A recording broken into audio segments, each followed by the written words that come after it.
জয় ঠাকুর, জয় মা, জয় স্বামীজি।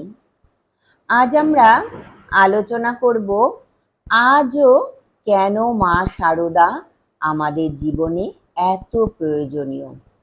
সময় পাল্টেছে, প্রযুক্তি বেড়েছে, মানুষ চাঁদে পৌঁছে গেছে, কিন্তু মানুষের মনের শান্তি, ভালোবাসা, সহমর্মিতা আর আত্মিক শক্তি ক্রমশ হারিয়ে যাচ্ছে।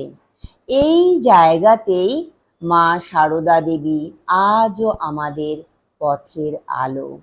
মা বলেছিলেন, যার মন পবিত্র তারই কাছে আমি আছি।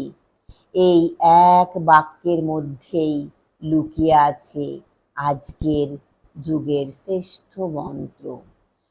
১ নম্বর, মায়ের করুণা ও সহানুভূতির শিক্ষা। আজকের দুনিয়ায় মানুষ যত ব্যস্ত তত একা। মা শিখিয়েছিলেন, কাউকে ছোট করো না, সবাই তোমার সন্তান। তার মাতৃত্ব ছিল অসীম, জাতি, ধর্ম, বর্ণের ঊর্ধ্বে। আজকের বিভাজিত সমাজে তার এই সার্বজনীন ভালোবাসা শেখায়, মানুষ হও, মানবতা বোঝো। ২ নম্বর, মায়ের নীরব শক্তি।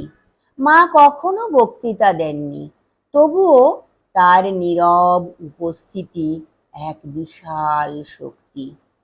আজ যখন চারপাশে হাহাকার, অসহিষ্ণুতা ও ভয়, তখন মায়ের এই নীরব ধ্যানমগ্ন শক্তি আমাদের অন্তরে স্থিরতা এনে দেয়। ৩ নম্বর, মায়ের জীবন হলো গৃহস্থের যোগাযোগ পথের দিশা।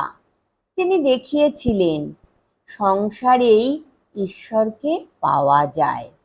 আজকের নারী ও পুরুষ উভয়ের জন্যই মা এক বাস্তব পথপ্রদর্শক। কিভাবে সংসার, কর্মজীবন ও আধ্যাত্মিকতা মিলিয়ে এক সুন্দর জীবন গড়া যায়। ৪ নম্বর, মায়ের সর্বজনীনতা।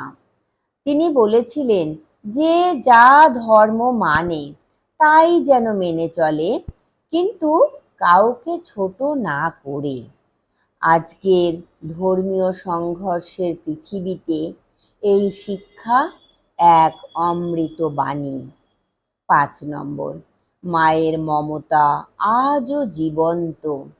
যে কোনো দুঃখে, ভয় বা বিভ্রান্তিতে মা শারদার নাম নিলেই এক আশ্চর্য শান্তি নেমে আসে মানুষের মনে। তিনি শুধু এক ঐতিহাসিক সাধিকা নন, তিনি আজও এক জীবন্ত শক্তি, যিনি প্রতিদিন আমাদের অন্তরে কাজ করেন নীরবে, কোমলভাবে। তাই আজকের দিনে মা শারদা কেবল ভক্তদের নয়, গোটা বিশ্বের জন্য প্রয়োজনীয়। কারণ তার ভালোবাসা মানে শান্তি, তার নীরবতা মানে শক্তি, আর তার জীবন মানে ভালোবাসায় ভরা মানবতা। প্রণাম মাগো।